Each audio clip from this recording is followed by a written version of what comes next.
Hello friends, நம்ம சேனலில் பிஜிடிஆர்பியோட model question previous year questions பார்த்துட்ருக்கோம். ஸோ இன்றைக்கி நம்ம சேனலில் என்ன பார்க்க போகிறோம் அப்படின்னா, இந்த வீடியோவில் ஆப்ரேஷன் ரிசர்ச்சோட ப்ரீவியஸ் இயர் கொஷின்ஸ் தான் பார்க்க போகிறோம். ஸோ ஃபஸ்ட்டு கொஷின் என்ன இருக்குன்னு பார்க்கலாம். ஃபஸ்ட்டு கொஷின் என்ன இருக்குன்னா, in an assignment problem of order n in the reduced cost matrix the minimum number of lines needed to cover all zeros will be. So இதுக்கு என்ன ஆன்சர், எத்தனை zeros cover பண்ணுவோம் அப்படிங்கிறது தான். அசைன்மெண்ட் ப்ராப்ளம் இருக்கு இல்லையா? ஸோ அசைன்மெண்ட் ப்ராப்ளமில் நம்ம assign பண்ணுறதுக்கு முன்னாடி மேட்ரிக்ஸை ரெடியூஸ் பண்ணுவோம். அந்த காஸ்ட்டெல்லாம் ரெடியூஸ் பண்ணி மினிமம் ஜீரோஸ்க்கு கொண்டு வருவோம் இல்லையா? ஏதாவது ஒரு நம்பரை யாராவது ஜீரோ ஆக்குவோம். அந்த மாதிரி ஆக்குறப்ப நம்ம எத்தனை ஜீரோஸை கவர் பண்ணுவோம் அப்படின்னு கேட்டிருக்காங்க. ஸோ ஆர்டர் என்னங்கிறப்ப அந்த ஆர்டருக்கு ஈக்குவலான ஜீரோஸை கவர் பண்ணுவோம். ஸோ இதுக்கான ஆன்சர் வந்து n. Second question, a 2% game is a zero-sum game. If ஒரு 2% கேம் வந்து zero-sum கேமாக இருந்துச்சு அப்படின்னா என்ன கண்டிஷனில் இருக்கும், என்ன கண்டிஷனை கொண்டு வரும்? ஸோ கண்டிஷன் இல்லைன்னா ஸ்ட்ராட்டஜின்னு சொல்லலாம். நமக்கு 2% ஜீரோ கேம் அப்படிங்கிறது என்னன்னு தெரியும், டெஃபனிஷன் தெரியும் இல்லையா? ஸோ ஒரு கேம்னால் 2 பிளேயர்ஸ் இன்வால்வ் ஆகிற கேம் தான் 2% கேம்னு சொல்கிறோம். ஸோ 2 பிளேயர்ஸை மட்டும்தான் இருப்பாங்க. இந்த கேமில் ஒரு பிளேயரோட வின்னு இன்னொரு பிளேயரோட லாஸாக இருக்கும். ஸோ ஒரு பிளேயர் கெயின் பண்ணாங்க அப்படின்னா இன்னொரு பிளேயருக்கு அது கண்டிப்பாக லாஸாக தானே இருக்கும். ஸோ 2 பிளேயர் மட்டும் விளையாடும்போது ஒருத்தருக்கு பாயிண்ட்ஸ் கிடைக்கும்போது இன்னொருத்தரோட பாயிண்ட் அது லூஸ் ஆன மாதிரி தானே. ஸோ அதுதான் வந்து 2% கேம்னு சொல்லுவோம் டெஃபினேஷனில். 2% கேமோட கேரக்டரிஸ்டிக்ஸ் அப்படின்னு பார்த்தோம் அப்படின்னா 4 கேரக்டரிஸ்டிக்ஸ் இருக்குது. ஸோ என்னென்ன கேரக்டரிஸ்டிக்ஸ் அப்படின்னு பார்த்தோம் அப்படின்னா, first characteristic only 2 players are involve. Only 2 players, 2 players மட்டும்தான் இன்வால்வ் ஆக முடியும். ஓகேவா? அடுத்தது செகண்ட் கண்டிஷன் என்ன அப்படின்னு பார்த்தோம்னா, ஈச் பிளேயர், எல்லா பிளேயருமே என்ன வச்சுருப்பாங்க, 2 பிளேயருமே என்ன வச்சுருப்பாங்க, வின் பண்ணும் அப்படிங்கிறதுக்கான ஒரு ஸ்ட்ராட்டஜி வச்சுருப்பாங்க இல்லையா? கண்டிப்பாக வின் பண்ணும் அப்படிங்கிறதுக்கான ஒரு ஸ்ட்ராட்டஜி இருக்கும். So finite number of strategies to us. ஓகேவா? ஸோ ஒருத்தரும் finite number of strategies maintain பண்ணுவாங்க. அடுத்தது தேர்ட் கண்டிஷன் அப்படின்னு பார்த்தோம் அப்படின்னா, ஈச் ஸ்பெசிபிக் ஸ்ட்ராட்டஜிஸ், ஒரு ஃபைனைட் நம்பர் ஆஃப் ஸ்ட்ராட்டஜிஸ் வச்சுருப்பாங்க. ஸோ ஃபைனைட் நம்பர் ஆஃப் ஸ்ட்ராட்டஜிஸில் ஈச் ஸ்ட்ராட்டஜிஸ், ஒரு ஸ்பெசிஃபிக் ஸ்ட்ராட்டஜி இருக்கும் இல்லையா, அதோட ரிசல்ட்ஸ் என்னென்னா பே ஆஃபாக இருக்கும். Results of payoff. அடுத்தது ஃபோர்த் ஒன், லாஸ்ட் ஒன் என்னென்னா total payoff. Total payoff the 2 players. 2 players at the end of the game.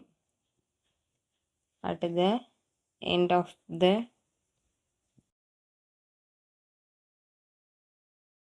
end of each play. ஒரு end of each play. ஓகேவா? end of each play is 0. So total play ஆஃபில் 2 பிளேயர்ஸ்க்குமே அந்த end of the பிளேயில் 0வாக தான் இருக்கும். So இதுதான் முக்கியமான 4 characteristics 2 பிளேயர்ஸில். So இதில் என்ன இருக்குன்னு பார்க்கலாம். The algebraic sum of gains and losses of the players is equal to 0ன்னு கொடுத்துருக்காங்க.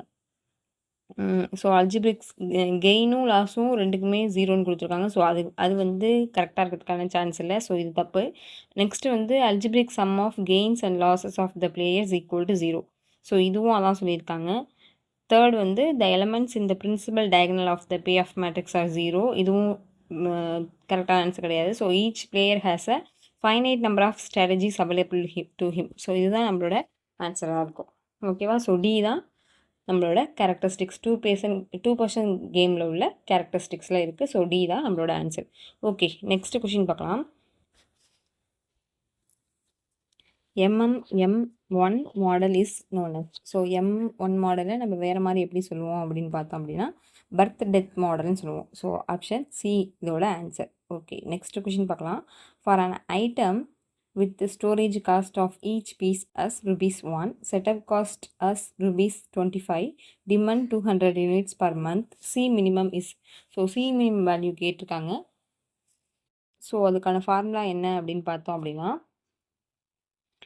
C minimum is equal to root of 2C1 CSD. So இதில் C1ஓட வேல்யூ என்ன அப்படின்னு பார்த்தோம் அப்படின்னா cost of each piece is ₹1. So ₹1 C1ஓட வேல்யூ ₹1. நெக்ஸ்ட்டு சிஎஸோட வேல்யூ செட்டப் காஸ்ட் என்னன்னு பார்த்தோம் அப்படின்னா 25. நெக்ஸ்ட்டு டிமாண்ட் வந்து 200. ஸோ இந்த வேல்யூஸை ஃபார்முலா சப்ஸ்டியூட் பண்ணுவோம். ஸோ சப்ஸ்டியூட் பண்ணோம் அப்படின்னா root of 2 into 1 into 25 into 200ன்னு வந்துடும். ஸோ நெக்ஸ்ட்டு பார்த்தோம் அப்படின்னா root of 2 into 200 400 plus 1 into 25 25. ஓகேவா? இப்போ 400 25லேருந்து ரூட்லேருந்து வெளில எடுக்கலாம். 400 எடுத்தோம்னா 20 இன்ட்டு 25 ரூட்லேருந்து வெளில எடுத்தோம்னா 5 வரும். ஸோ 20 இன்ட்டு 5 நம்மளோட ஆன்சர் வந்து 100ன்னு கிடைக்கும். So answer 100. Okay, next question பார்க்கலாம்.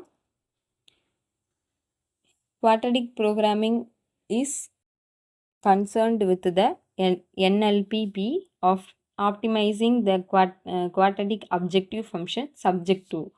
ஸோ குவாட்ரடிக் ப்ரோக்ராமோட NLP optimised quadratic objective function எப்படி இருக்குன்னு கேட்டிருக்காங்க. ஓகேவா? ஸோ நமக்கு இது எப்படி இருக்கும் அப்படின்னு பார்த்தோம் அப்படின்னா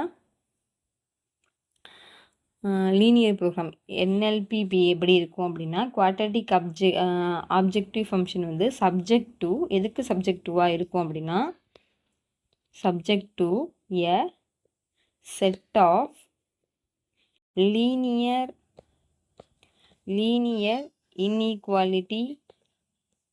இன்இக்வாலிட்டி கன்ஸ்ட்ரைன்ஸ்க்கு. ஸோ லீனியர் இன்இக்வாலிட்டி கன்ஸ்ட்ரைன்ஸுக்கு தான் ஈக்குவலாக இருக்கும். ஸோ நான் லீனியர் இன்இக்வாலிட்டின்னு சொல்கிறாங்க. ஸோ ஆப்ஷன் ஏபி கிடையாது, ஆப்ஷன் சி தான் நம்மளோட correct answer. Okay, next question பார்ப்போம். Graphical method is usually used to find solution of linear programming problem if the objective function contains. So graphical method வந்து நம்ம வந்து எதுக்கு யூஸ் பண்ணுவோம் அப்படின்னு பார்த்தோம் அப்படின்னா கிராஃபிக்கல் மெத்தடில் எத்தனை வேரியபிள்ஸ் இருக்கும். ஸோ கிராஃபிக்கல் மெத்தட் நம்ம யூஸ் பண்ணுறதே XY ஆக்சிஸ் வச்சு தான் யூஸ் பண்ணுவோம். ஸோ எக்ஸு ஒய்ன்னு வச்சுக்கிட்டு தான் நம்ம கிராஃபே வரைவோம். ஸோ கிராஃப் வரையும் போது நம்ம 2 வேரியபிள்ஸ் வச்சு தான் வரைகிறோம். அப்போ என்ன சொல்லலாம், 2 வேரியபிள்ஸ் தான் இதில் இருக்கும். ஓகேவா? ஸோ LPPயில் கிராஃபிக்கல் மெத்தடில் 2 வேரியபிள் வச்சு தான் நம்ம வந்து ப்ராப்ளம் சால்வ் பண்ணுவோம். Okay, next question. In transportation problem, if the cost of matrix is Cij m cross n and Aij's and Bj's are supply and demand respectively, then it is said to be unbalanced transportation problem.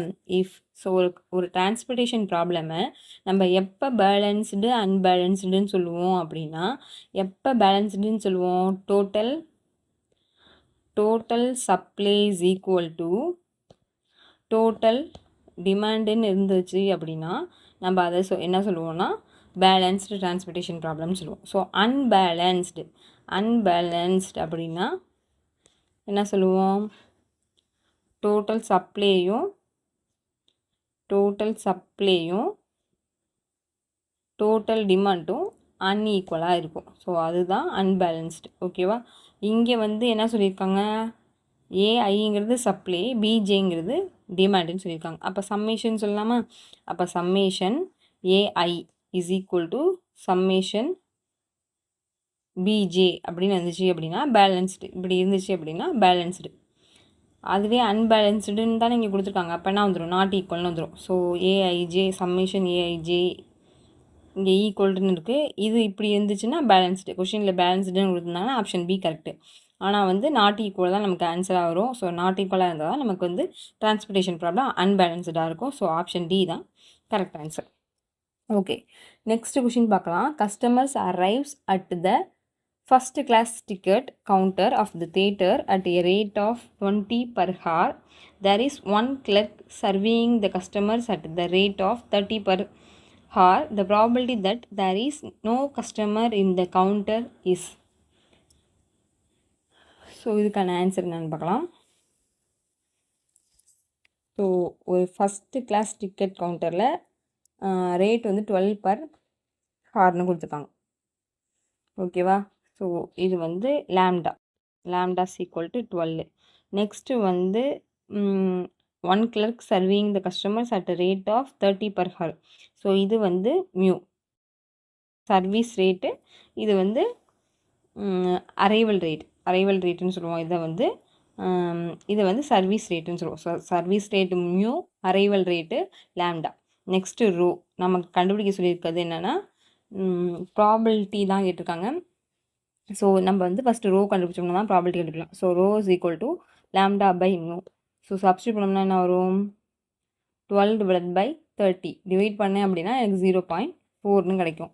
So probability தான் கண்டுபிடிக்கணும். அப்போ probability of 0 ஐடியலில் கேட்டிருக்காங்க. So probability of 0 அப்போ 1 minus ரோன்னு வந்துடும்.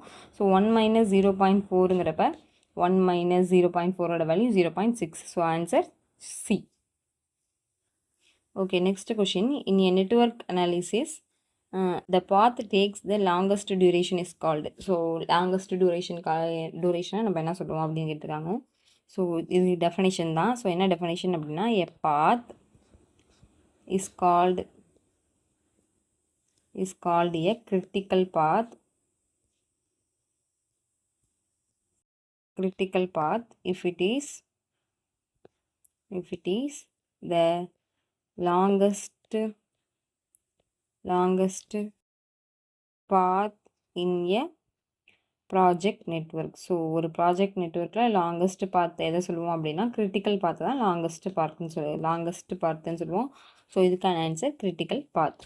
Okay, next question பார்க்கலாம். A linear programming problem contains m constraints and n variables. The total number of basic solution is. So ஒரு linear programming வந்து m கன்ஸ்ட்ரைன்ஸையும் n வேரியபிள்ஸையும் வச்சுருக்கு. அப்படி இருக்கும்போது அதில் உள்ள total number of basic solution என்னன்னு கேட்டிருக்காங்க. ஸோ எல்பிபியில் m கன்ஸ்ட்ரைன்ஸ் இருந்து n வேரியபிள்ஸ் இருக்கும்போது n less than or equal to என்னென்ன இருக்கும்போது எனக்கு total number of basic solution எவ்வளோ இருக்கும் அப்படின்னு பார்த்தோம் அப்படின்னா பேசிக் சொல்யூஷன் எவ்வளோ இருக்கும் அப்படின்னா NCM. இதுதான் நம்மளோட பேசிக் சொல்யூஷனாக இருக்கும். ஸோ இதுக்கான ஆன்சர் ஆப்ஷன் பி. ஸோ இன்றைக்கும் 10 கொஷின்ஸ் தான் ப்ரிப்பேர் பண்ணி வச்சுருந்தேன். ஸோ கண்டினியூஸாக கொஷின்ஸ் நிறையா பாருங்கள், நிறையா சால்வ் பண்ணி பாருங்கள். டைம் ரொம்ப ரொம்ப ரொம்ப கம்மியாக இருக்குது. கிடைக்கிற டைமை வேஸ்ட் பண்ணாமல் நல்லா ப்ரிப்பேர் பண்ணுங்கள் எக்ஸாமுக்கு. நல்லா எக்ஸாம் அட்டன் பண்ணுங்கள் எல்லாருமே. நிறையா கொஸ்டின் சால்வ் பண்ணி பாருங்கள், நிறையா ப்ராக்டிஸ் பண்ணுங்கள். அந்த மாதிரி படித்தது எல்லாத்தையும் முடிஞ்ச அளவுக்கு ரிவிஷன் பண்ணிக்கிட்டே இருங்க. எக்ஸாமுக்கு முன்னாடி ஒரு 1 வீக்காவது ரிவிஷன் பண்ணுறதுக்கு மட்டுமே டைம் வச்சுக்கோங்க. நல்லா ப்ரிப்பேர் பண்ணுங்கள், நல்லா எக்ஸாம் எழுதுங்க. எல்லாருக்குமே ஆல் தி பெஸ்ட். ஸோ சேனலை சப்ஸ்கிரைப் பண்ணி வச்சுக்கோங்க, உங்கள் ஃப்ரெண்ட்ஸ்க்கும் ஷேர் பண்ணுங்கள். தேங்க்யூ ஃபார் வாட்சிங். தேங்க்யூ.